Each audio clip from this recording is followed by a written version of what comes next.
welcome to our channel. Welcome back. If you've joined us before, I'm Michelle. Hi, so welcome back everybody. I'm Jessie and we are Moms on Crime. Today, Michelle has a crazy story for us and I'm excited about it. What are we talking about today, Mama? Today, I'm going to tell you the story. It's about the murder of Rick Chance. And this is another Arizona story. We're still sticking with our Arizona stories. Yeah. So Rick Chance, he was a well-known businessman in Arizona. Rick Chance, he was born on August 1st, 1958 in Phoenix. He spent his whole life here.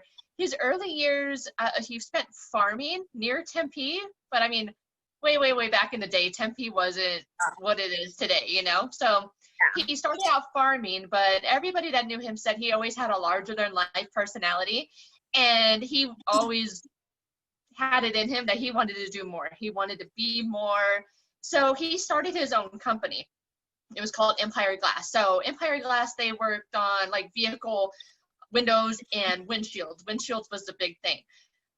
His claim to fame, though, how he was locally famous in Arizona, and he expanded his Empire Glass company to Colorado, and I think there was a couple other states. But the thing that made him so famous in Arizona is he was his own pitchman. He did all his own commercials, and anybody that's been in Arizona for a while, they'll remember those commercials. He started off, "Hey, I'm Rick Chance with Empire Glass," and he linked up with different restaurants in Arizona, and he would give a free meal with a windshield repair. And that was his thing. I remember he used to do, it was called Monty's La Casa Vieja, and what was it, Omaha Steak. So if you got a free windshield, you got a box of Omaha Steaks. Right. Dude, I'll go. Really well known in Arizona. He was really well known. I mean, they said he was just so charismatic and like so charming, but that charming side of him got him in trouble more than once. He was married for a long time to his first wife, but he loved pretty ladies, and that got him into some trouble. He divorced with his first wife. He married again, and this time she was like Miss America or something. They got married on Good Morning America. Like, it was kind of like a lot of hoopla around it, but that wedding got annulled because he found out she actually did porn before he met her, and she didn't tell him. So there was a couple of things that happened that sort of like tarnished his image. And another time he met another woman, and it was a call girl. It's not said for sure if he knew she was a call girl, but she drugged him and robbed him, and it got out in the news. So all the time of being a businessman and owning Empire Glass, he kind of wanted to venture into other things, and he had a thing for jewelry, especially Rolex watches. He loved his Rolexes. So he started to dabble in kind of doing his own side business of selling jewelry, selling diamonds, selling Rolexes, but he was not a licensed dealer. He kind of did it like on his own, you know, like on the top low. Yeah, so he was not licensed to do it. So he would put ads in newspapers, which is probably not the safest thing to do, especially when someone figures out who he is and who they're dealing with. But he would run ads in the local papers that he was selling jewelry, but he could do it legally because he would just say like, "Oh, I bought it from a friend," or "I've had it, it's mine, I've had it for a long time and now I decided to sell it." So this is how he was first introduced to a young lady named Brandi Hungerford. So Brandi Hungerford, she was a beautiful young lady. A little backstory about her: she was actually adopted as a small child, her and her brother, from South Korea. They grew up with a very loving family who ended up growing and having their own children biologically. And in her late teens, her family moved to Arizona, and she had ambitions to be a nurse, but she was a pretty girl. And when she moved to Arizona, to a big city, that's when she realized that she wasn't in a small town anymore, and boys liked her. She really started to get the attention of men, and she really liked it. And when she had graduated high school, she had plans to go to ASU to get her nursing degree, but her father fell ill.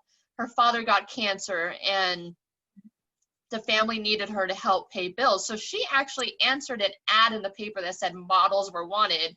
It actually turned out to be a job as an exotic dancer. So it was quick money, and she loved it. She loved the attention. She was a pretty girl. So she worked at the Christie's Cabaret in Phoenix. What? And somehow in there, she got into out call escorting. She says it was just kind of, you go to someone's house and you're like accompanied by a driver, you do a dance for them. She said it was gross work, but she could make easy $1,200 doing it. So the money was really rolling in. Yeah. So she was helping her family. Her dad actually ended up passing away from cancer. No. And while she worked at Christie's Cabaret, she met this guy named Robert Lemke.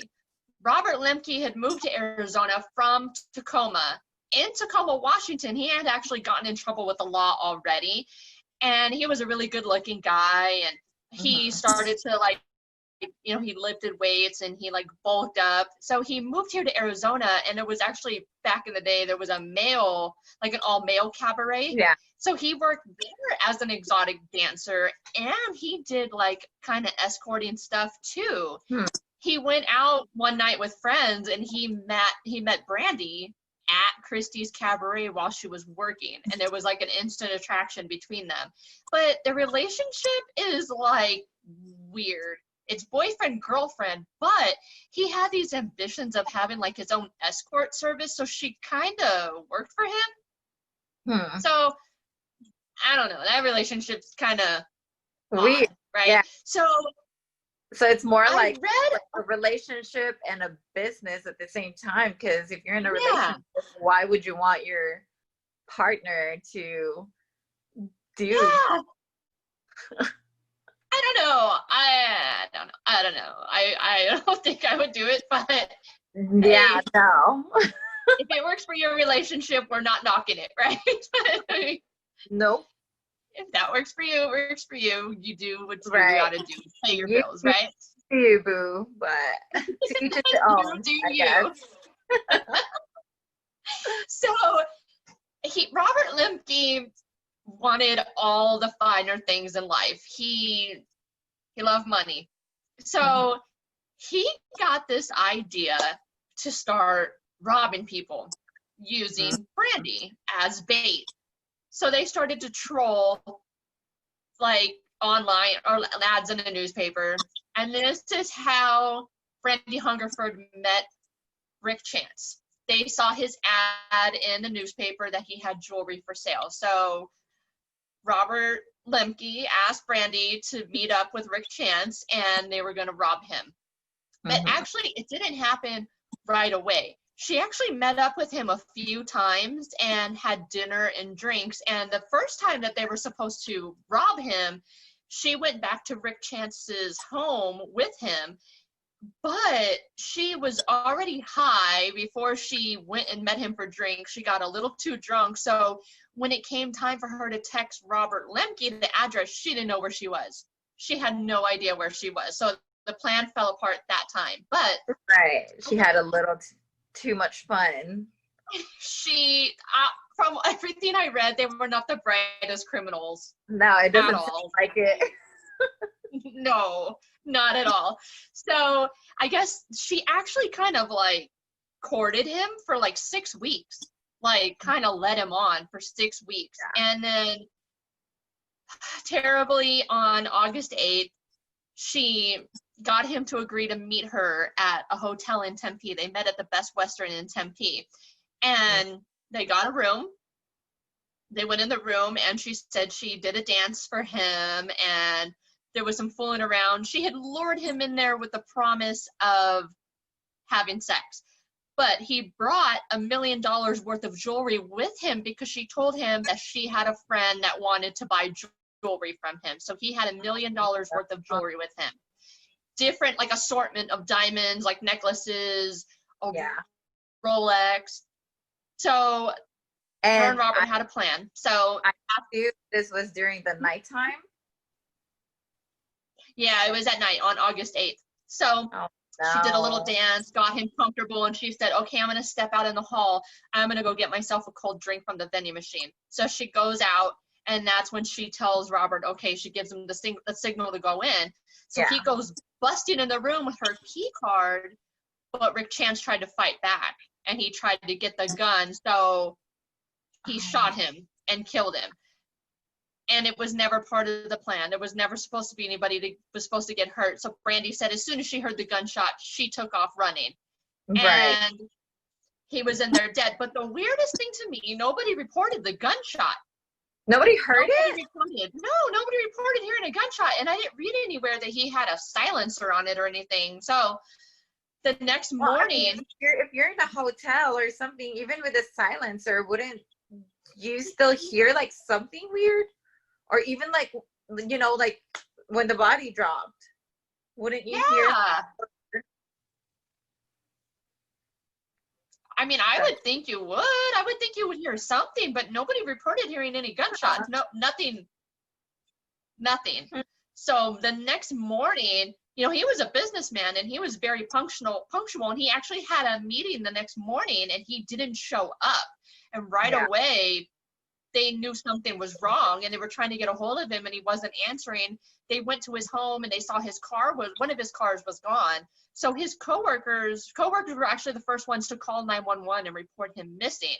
So this was early in the morning on August 9th. So at about 1:30 on August 9th, housekeeping was doing their rounds and they noticed that on the door to the room they were in, there was a do not disturb sign on the door, but housekeeping knew it wasn't right because their room had only been rented for the night. They knew that it should have been empty. Mm-hmm. So they unlocked the door and they found him dead in the room. Oh my God. So Phoenix, you know what? I always think about, like, when you go to a hotel room, I know this is so morbid and so horrible to think, but how often does that happen?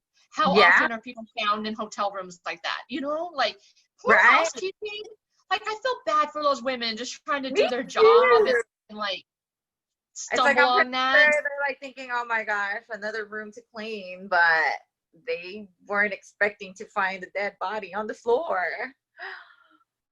No. So police come and his wallet and stuff was still in his pockets and his car keys. So they started to contact like next of kin. And he had actually told somebody that he was going to meet a young lady to sell her jewelry.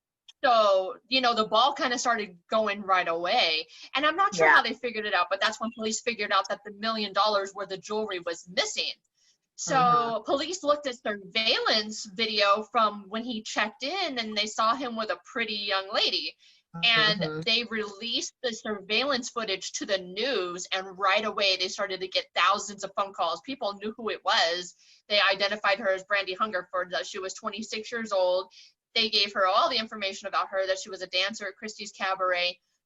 So police were on the lookout for her. Oh, and you know, through that investigation. All these people that called were probably customers at Christie's Cabaret. I bet. Like, hey, I They're know who like, that girl is. hello? Or girls that worked there that didn't like her. Or girls that work there too, yeah. They're probably like, hello, is this anonymous? Don't tell my wife. Like, I know that girl. I know that girl. But her family started to tell police that she had a boyfriend. Her boyfriend was 24-year-old Robert Lemke. So police were they were looking for them because at that point they didn't know if maybe Brandi is she a victim too? They don't know what happened to her because by all accounts she's not the kind of girl to kill somebody, you know. So after a week, police tracked them down back in Tacoma, Washington, and they arrested Robert Lemke first. And they still didn't know where Brandi was, but then once they got to his apartment in Tacoma, they found her hiding out in there.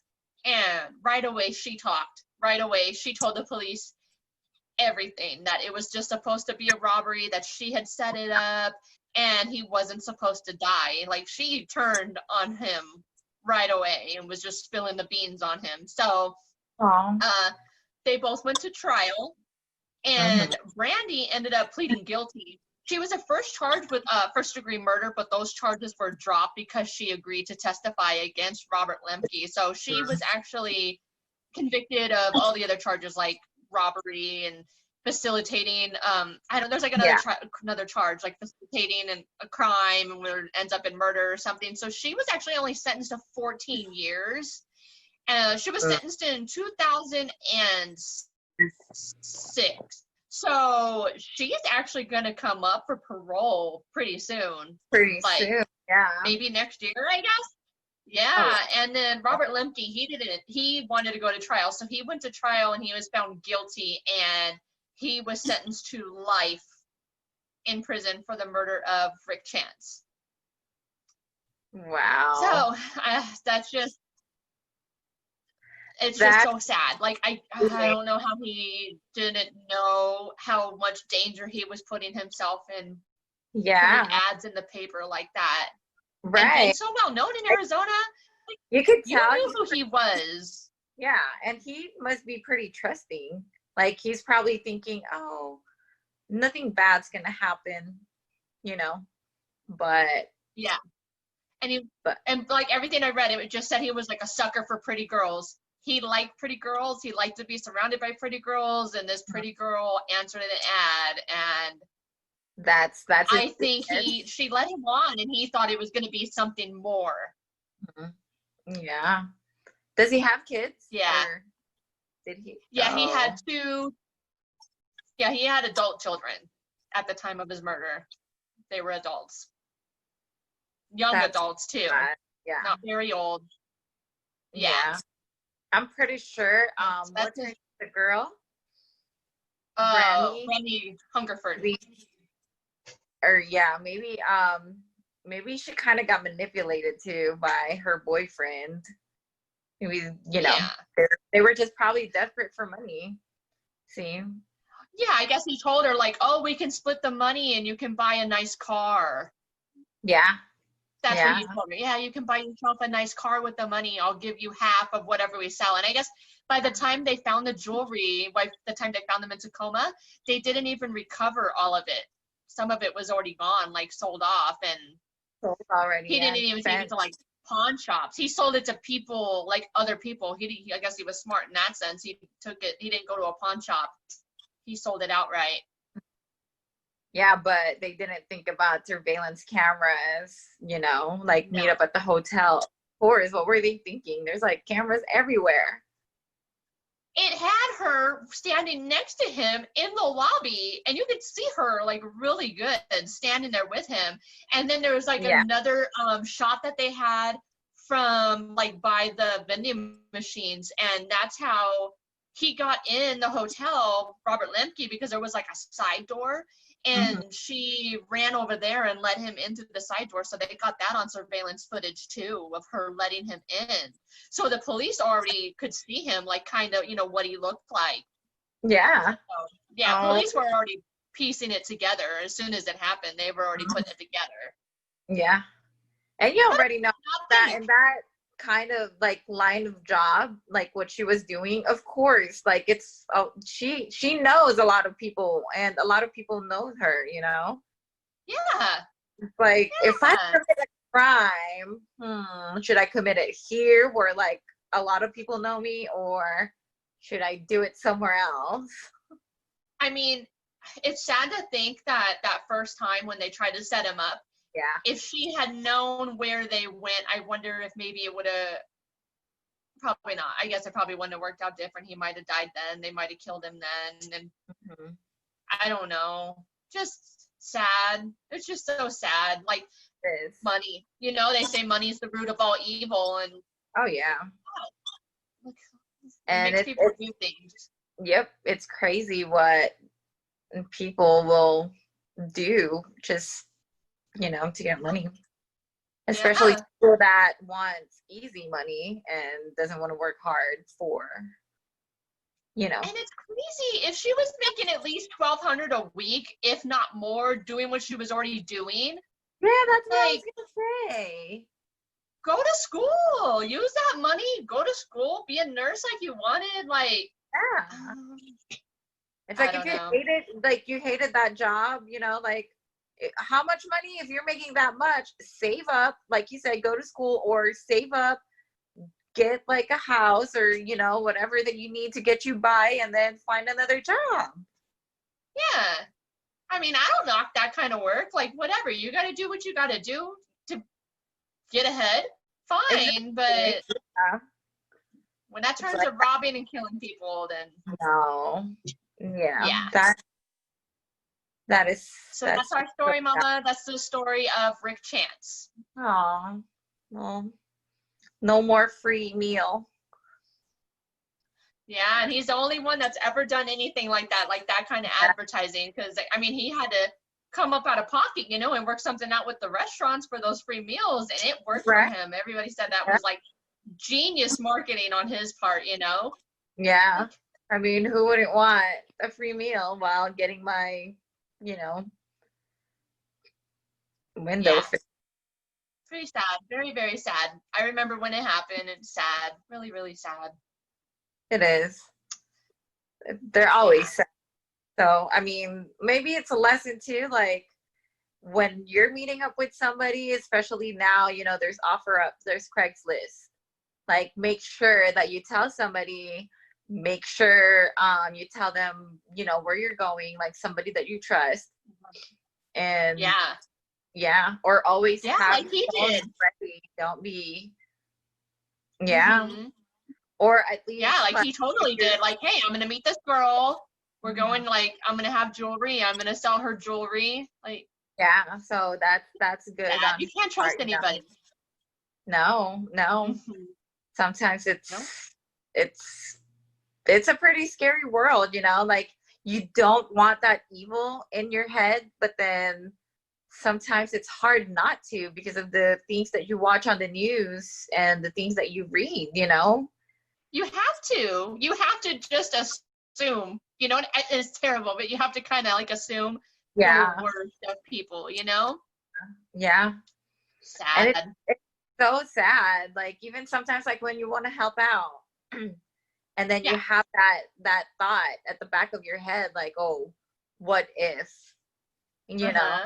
So that's why sometimes you just got to be smart and follow your gut, you know, because trust your instinct. Trust your instincts always. Yeah. Well, that was a very, very interesting and crazy story, Mama, and that was good. And well, we hope you guys liked it too. We have more stories for you guys, and don't forget to like and subscribe. And also, make sure you turn on the notification bell so when we upload, you get notified. If you have any ideas for stories that you think we should cover, please leave them down below in the comments. You can also email us at momsoncrime@gmail.com. And we'll see you guys next time when we have our new story. All right. Bye, guys. Bye.